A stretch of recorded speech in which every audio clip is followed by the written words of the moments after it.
Castilla y León ha adjudicado todas las plazas MIR que había ofertado. Se han cubierto todas las especialidades, incluida medicina familiar. Este año no será necesario, por lo tanto, acudir a una segunda vuelta. Nuestra comunidad ha resultado atractiva para los médicos residentes.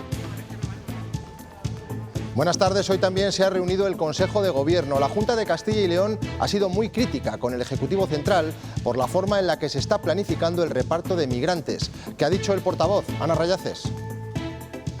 Pues que sigue faltando mucha información. De hecho, a día de hoy la Junta desconoce todavía cuántos menores migrantes van a tener que acoger, que no sabe cuándo llegarán, ni tampoco con la financiación que van a contar. Y este es un asunto, ha dicho el portavoz de la Junta, que no se gestiona de la noche a la mañana.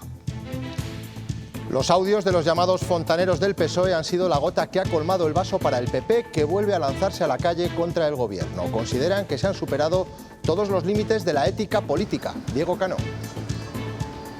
Sí, la medida inmediata ha sido llamar desde esta sede del Partido Popular a la ciudadanía a salir a las calles, a manifestarse el próximo 8 de junio contra el gobierno de Pedro Sánchez. Feijóo ha tendido además la mano al resto de formaciones políticas para apoyar una posible moción de censura. Enseguida lo vemos.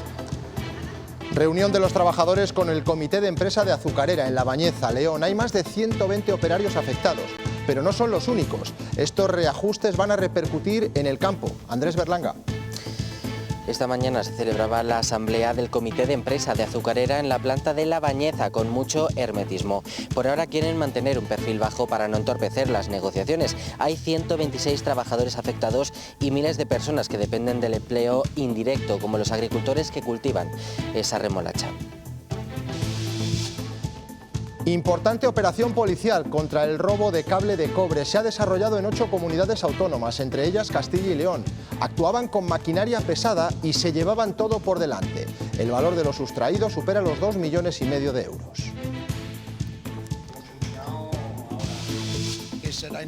Donald Trump tendrá que retirar sus aranceles. Un juez federal ha frenado las intenciones del presidente de Estados Unidos de gravar determinados productos a otros países en las exportaciones. La Casa Blanca habla de emergencia nacional.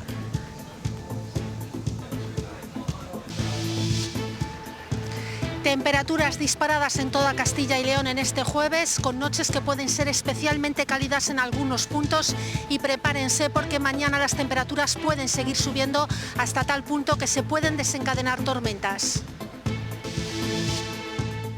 Visitaremos una exposición mágica en El Bierzo. Sorolla se ha instalado en la Térmica Cultural de Ponferrada. 40 obras con vestuario, joyería y realidad virtual. Uno de los capítulos de la muestra está dedicado al viaje del pintor por Castilla y León a principios del siglo XX.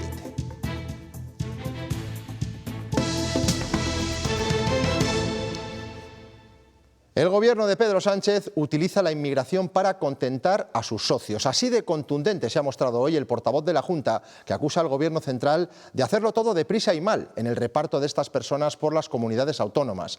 Carriedo habla además de falta de información. Ana.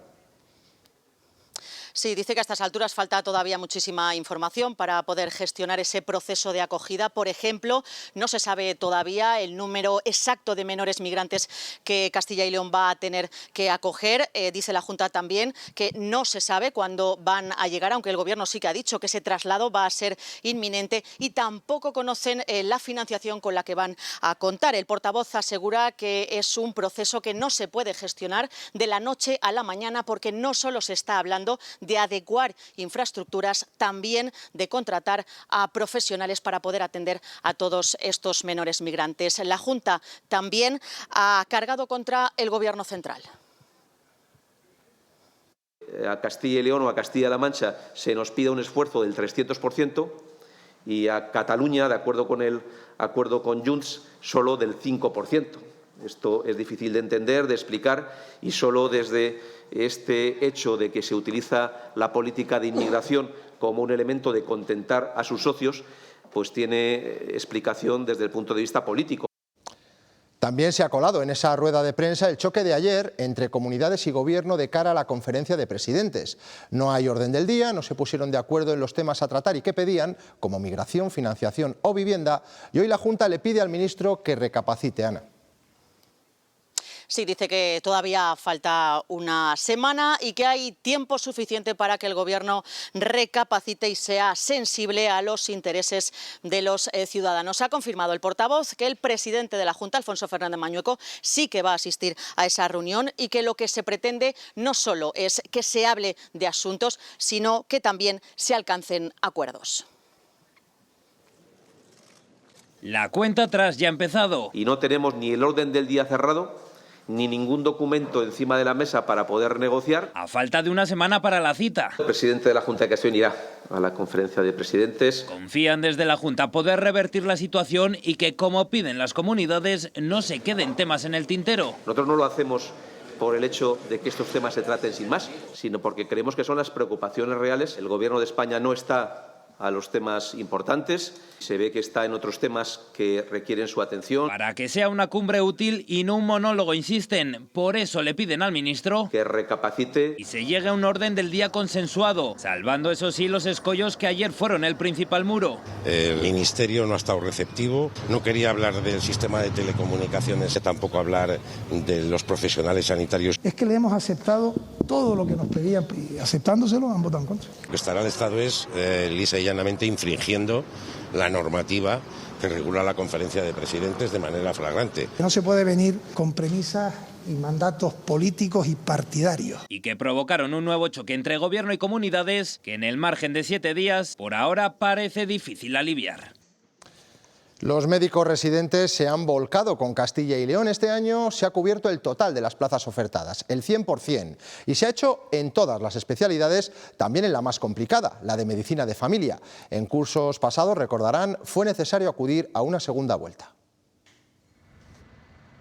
Cerca de las 9 de la noche, Ponferrada y Miranda de Ebro adjudicaban las últimas plazas de medicina de familia y comunitaria en Castilla y León. En este ejercicio, todas las plazas de oferta MIR en Castilla y León se hayan cubierto. Casi la mitad de las 190 plazas que se ofertaban se han cubierto el último día del proceso, incluidas zonas complicadas como El Bierzo con 33 plazas. Soria fue la primera en estrenar el casillero con el aspirante 1010. A diferencia del año pasado, esta vez no hará falta convocatoria extraordinaria. Había más plazas, pero no nota de corte como venían pidiendo comunidades como Castilla y León. Una de las medidas que hemos reiterado durante muchos años, solo cuando en este caso el Ministerio de Sanidad ha rectificado, es cuando ha comenzado a solucionarse una parte del problema. También se han cubierto el resto de especialidades. Dermatología y cirugía plástica fueron las primeras en agotarse, y de los hospitales, el de Salamanca y el Clínico de Valladolid entre los favoritos de los aspirantes. Los nuevos residentes se incorporarán a partir del 5 de junio a sus puestos. Se han cubierto las plazas MIR, pero también las del resto de formación sanitaria especializada. La consejera de Educación ha compartido hoy con la Confederación de Centros de Enseñanza de Baleares las principales políticas de su departamento. Lucas ha destacado la apuesta por la formación continua del profesorado, que duplica en horas la media nacional. También la ampliación del contenido curricular con más horas de lengua y matemáticas y los programas de refuerzo educativo para atender las necesidades específicas de cada alumno. Es importantísimo trabajar con la equidad educativa, o sea, es necesario que haya una mayor equidad educativa. Nosotros sí que trabajamos en ese alumno vulnerable y socioeducativamente vulnerable para que tenga las mismas oportunidades que tenga un alumno que tenga otras condiciones tanto educativas y socioeducativas. Y es bueno, como digo, intercambiar y poner en común lo que tenemos en distintas administraciones.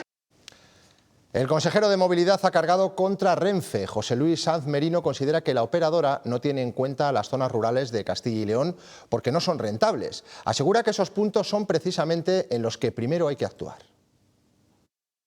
Nosotros estamos haciendo un planteamiento de mantener las líneas, haya los usuarios que haya.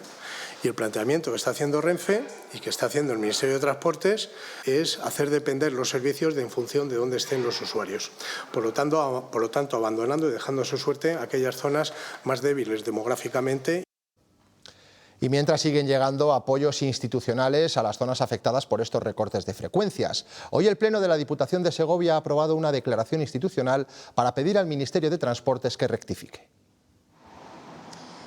Con esta declaración institucional se solicita que no se supriman las paradas en Segovia del AVE que realiza el recorrido Madrid-Vigo, pero también se pide que se recuperen los servicios Avant perdidos en este tiempo y que se incluyan nuevas frecuencias en estos servicios Avant que utilizan alrededor de 3.000 segovianos diariamente para ir a trabajar o a estudiar a la capital madrileña.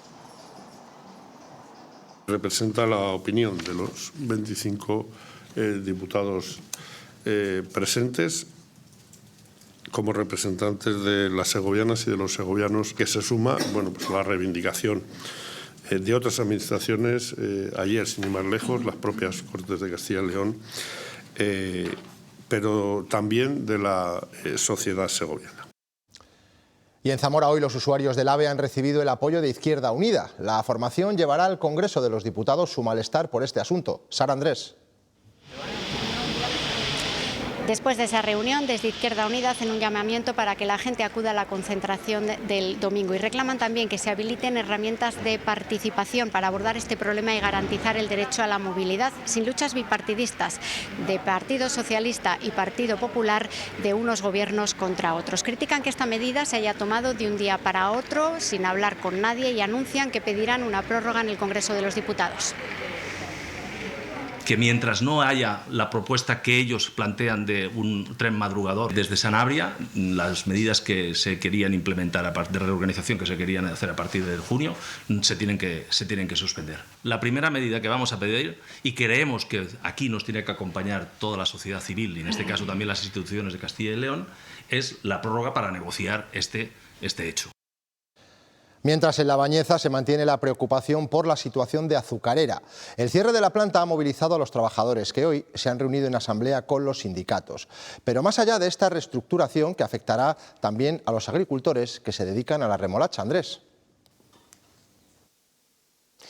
La reunión comenzaba este mediodía y se produjo con mucha discreción y sin declaraciones. El comité de empresa quiere mantener un perfil bajo para no entorpecer las negociaciones. Mientras tanto, hay incertidumbre también fuera, entre las más de 1.000 familias que dependen indirectamente de la azucarera. Entre ellas se encuentran los agricultores que cultivan la remolacha en la provincia líder en su producción en España.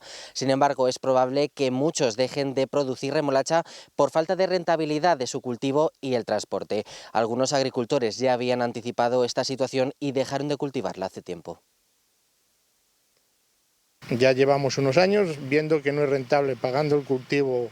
Empezamos a 26 euros, a 32 y este año se pagó algo más. Pues nos encontramos de que el cultivo de la remolacha ya no se sujeta de ninguna manera, porque la industria lo que busca es rentabilidad de sus accionistas. Y ahora cogen, ¿por qué no anunciaron el cierre de la fábrica? La podían haber anunciado antes de que se hicieran las siembras. La Guardia Civil ha desarticulado la organización criminal conocida como la Mafia del Cobre. Se dedicaban a robar cables de gran grosor en distintos establecimientos y operaban en 8 comunidades autónomas, una de ellas Castilla y León. El valor de los bienes sustraídos supera los 2,5 millones de euros. Hay 21 detenidos.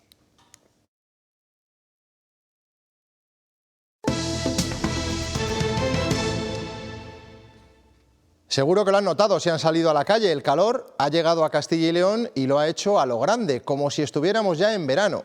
Vamos a acabar mayo con los termómetros en rojo. A esta hora es incómodo pasear por zonas soleadas. Lo más recomendable, ponerse a la sombra y refrescarse en alguna terraza.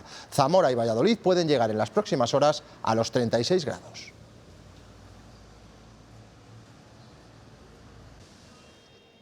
Valladolid tendrá hoy su día más caluroso en lo que va de año. Según la Agencia Estatal de Meteorología, los termómetros aquí hoy podrían alcanzar los 36 grados. Son las máximas previstas. Es el primer episodio de calor intenso que llega a finales de mayo y a días aún de que abran las piscinas. AEMET nos dice que el calor va a continuar, eso sí, con máximas algo más relajadas de 33 o 32 grados.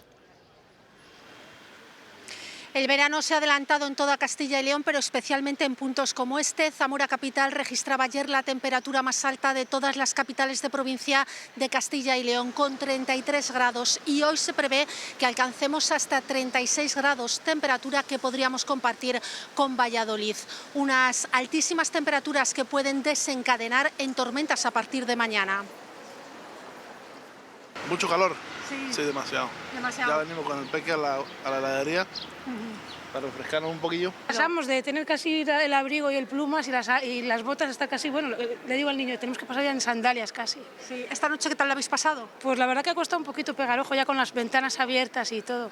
Ya sacamos incluso el pingüinillo. Sí. Está el tiempo muy cambiado y ahora cada vez las temperaturas son más altas.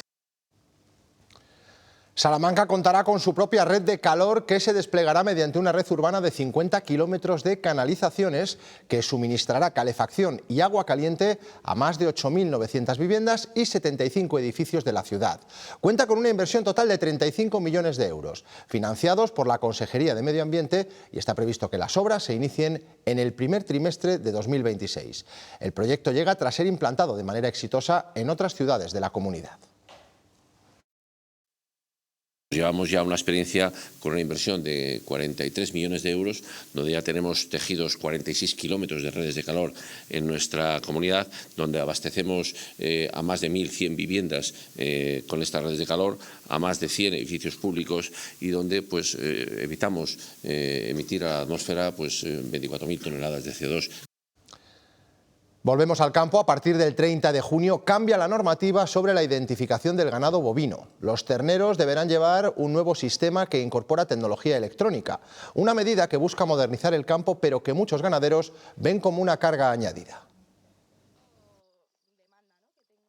Hasta ahora identificar al ganado bovino era sencillo. 2 crotales naranjas, uno en cada oreja, con un código único por animal. A partir del 30 de junio todos los terneros nacidos deberán llevar un crotal electrónico en la oreja izquierda y mantener el tradicional en la derecha. El objetivo es reforzar la trazabilidad del ganado y mejorar la digitalización en las explotaciones. Como el que teníamos, que no tienes que andar preocupándote de la oreja ni de nada, que es un riesgo porque tienes que estar muy pendiente de las vacas a la hora de poder acrotalar en campo. Algunos ganaderos denuncian que no se han tenido en cuenta las dificultades del día a día en el campo. Hablan de los sobrecostes por el nuevo crotal, la necesidad de comprar maquinaria para acrotalar y el riesgo de pérdida o infecciones. Lo único que este chica es un poco más grande, algo más de peso tiene.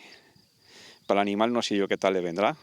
Ahora con el calor, porque se arrascará más y lo mismo le hace más heridas. Hombre, que si le infecte la oreja y hay que quitárselo, y hay que encerrarlos para coger y poderlo quitar, un trabajo más extra. Aunque ya hay explotaciones que utilizan este sistema de forma voluntaria, a partir de julio será obligatorio para todos los nuevos nacimientos.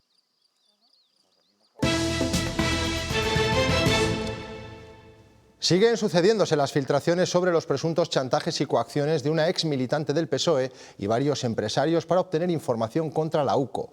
Hoy hemos escuchado a uno de los implicados asegurando que Pedro Sánchez y el número 3 de los socialistas, Santos Cerdán, estaban al corriente de todo. Javier Pérez Dolcet, uno de los empresarios que según el Confidencial actúa en la sombra para el PSOE, apunta a la anuencia de las altas instancias del partido. Esto es Pedro Sánchez directamente con Cerdán, con Santos Cerdán y directamente con Leire. Y además hay muy poca gente adicional que tenga la información y así va a seguir. Indica que sabían lo que hacían tanto él como la militante socialista Leire Díez, que según las revelaciones de varios medios presionaba a empresarios con problemas judiciales para obtener información que pudiera perjudicar a la UCO. Hoy El Mundo publica que Díez pidió al guardia civil implicado en el caso Koldo que silenciara a Víctor de Aldama, para que éste no siguiera tirando de la cuerda. Estas informaciones señalan a Sánchez, quien no se ha referido a ellas ni en un acto en el Instituto de la Seguridad Social, ni en una recepción posterior en Moncloa al primer ministro esloveno. Han sido estas últimas noticias las que han provocado la inmediata reacción del Partido Popular. Su líder, Alberto Núñez Feijóo, ha anunciado una movilización para alzar la voz contra la corrupción. Diego Cano. Sí, ante esa situación que ha calificado de inasumible, Alberto Núñez Feijóo ha llamado desde aquí a la ciudadanía a tomar las calles, a manifestarse el próximo domingo 8 de junio contra el gobierno de Pedro Sánchez. El líder del Partido Popular ha tendido además la mano a las distintas formaciones políticas para apoyar una posible moción de censura, remarcando, eso sí, que no depende de su voluntad, sino de aquellos grupos que auparon a Pedro Sánchez hasta la Moncloa. Ofensiva política y parlamentaria del Partido Popular. Son prácticas mafiosas que no caben en democracia. Esto ya va solo de una cosa: decadencia o limpieza. Mintieron, presuntamente delinquieron y para taparlo todo extorsionaron. Y ante una situación así hay que decir basta. La medida inmediata será la convocatoria de una protesta en Madrid el próximo día 8 de junio para que alcen la voz y no normalicen una España decadente de escándalos y de corrupción. La degradación es total. Ha llegado el momento de que la mayoría de los españoles decentes entendamos y reaccionemos ante lo que está en juego. Ante una posible moción de censura, Feijóo se dirige directamente a los socios de Sánchez. La moción de censura para sacar la corrupción de la Moncloa no depende de mi voluntad, yo la tengo toda.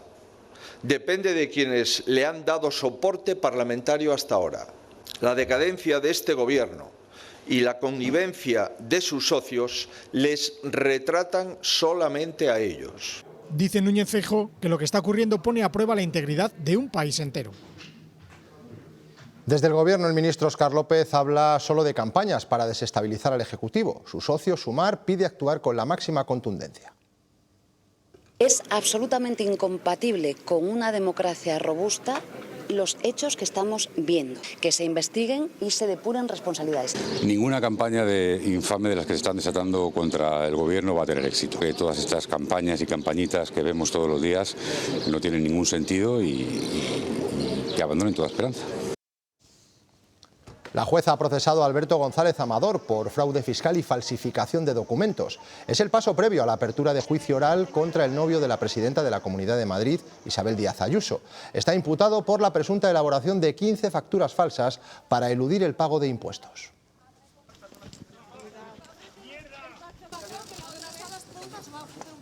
El Tribunal de Comercio de Estados Unidos desarma a Donald Trump en su guerra comercial. Ha anulado los aranceles recíprocos que el presidente ha impuesto a todo el mundo porque dice que el presidente se excedió en sus funciones. Los jueces aseguran que Trump ha invadido competencias que pertenecen al Congreso y da al gobierno 10 días para retirar esos aranceles.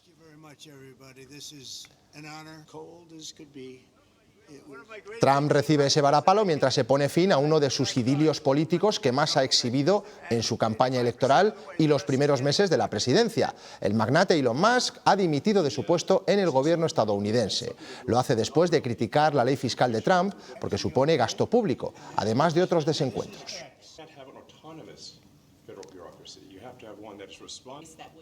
Europa se ha estancado en los últimos 15 años si hablamos de crecimiento económico. Así lo marca el PIB de la eurozona, que desde 2008 se mantiene estable, mientras que potencias como China nos han superado o Estados Unidos ha duplicado nuestras cifras. Una situación que se ha expuesto en el Foro Económico de Castilla y León y que se agrava con la llegada de esos aranceles que puede anular un tribunal federal de Estados Unidos. No se ha fallado en exportaciones, se ha fallado en que Europa tiene un exceso de regulación enorme. Ya anda por ahí circulando esto de los chinos copian, los americanos innovan y los europeos regulan. Y el mercado no está en Estados Unidos. Paremos ya de ser eurocéntricos, occidentalcéntricos. El mercado está en Asia, 5.000 millones. ¿Hace cuánto tiempo que no miran si su banco les cobra comisiones? Pues atención, porque sube el coste de mantenimiento de las cuentas corrientes y conseguir que sean gratuitas sin mantenerse vinculado a otros servicios es cada vez más complicado. Tener una cuenta corriente sin pagar comisiones se ha convertido en misión imposible. Los bancos empezaron a ser algo para dejar tu dinero y tus ahorros y ahora se ha convertido en un sacadinero de todo. En el último año los bancos han subido un 6% las comisiones por cuentas básicas, 160 euros de media y hasta 240 en algunos casos. O tienes un montón de contrataciones con ellos para evitar comisiones o bueno, te asfixian. Y para evitar pagar toca cumplir una serie de requisitos, desde tener una nómina domiciliada, usar tarjeta, contratar seguros e incluso tener ingresos mensuales de 2.500 euros o productos de inversión. Muchos consumidores no están pagando comisiones por estos servicios, pero lo hacen porque están vinculadas a que tienen una contratación de una serie de productos. Pero muchos no pueden cumplirlos. Un cliente que tiene, por ejemplo, nóminas bajas o que sean discontinuas, no es un cliente que le interesa al banco. Y entonces lo que te hacen es que no te dicen no te quiero, lo dicen indirectamente subiéndote los costes de las comisiones. El dinero es nuestro y la gestión es bastante más sencilla como para que aumente esas comisiones. Una banca es un negocio, entonces tienen que ganar dinero, es lógico, si no, no sobrevivirían. Así que en un país donde más del 95% tiene una cuenta bancaria, el reto está en encontrar el equilibrio entre rentabilidad y accesibilidad.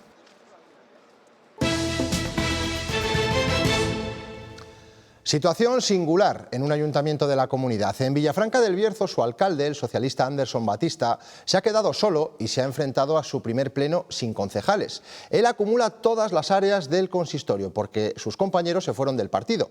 ¿Cómo lo ha hecho? Silvia Nogueiro. El alcalde de Villafranca del Bierzo, único representante del equipo de gobierno en la corporación, encontró el apoyo del Partido Popular para sacar adelante los puntos destacados del primer pleno convocado desde que se quedara solo al frente del ayuntamiento. Anderson Batista, del Partido Socialista, está solo al frente del consistorio porque rompió el pacto de gobierno con Coalición por el Bierzo y porque los 4 compañeros de su partido se fueron al grupo de no adscritos. Batista no tiene concejales y desde ayer representa al ayuntamiento en 15 órganos colegiados y de representación, un asunto que salió adelante gracias a los votos del Partido Popular. Los no adscritos y Coalición por el Bierzo aseguran que PP y Batista tienen un pacto encubierto. Que hay un pacto encubierto entre el Partido Popular y el alcalde socialista que lo sostiene el Partido Popular. Todo lo que se lleva al Pleno siempre va a estar votado en consenso el alcalde y el Partido Popular.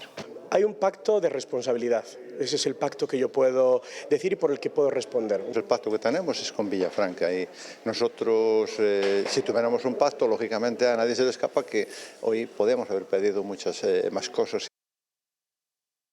En Bezoya, después de toda una vida de mineralización muy débil para vivir muy fuerte, sabemos que somos muy de ponerle al mal tiempo buenísima cara, muy de que el aguapatos no tenga edad y muy de clavar la sombrilla como si no hubiese un mañana. Y si tú también eres muy de esto, es que eres muy de Bezoya. Bezoya, agua de mineralización muy débil para vivir muy fuerte.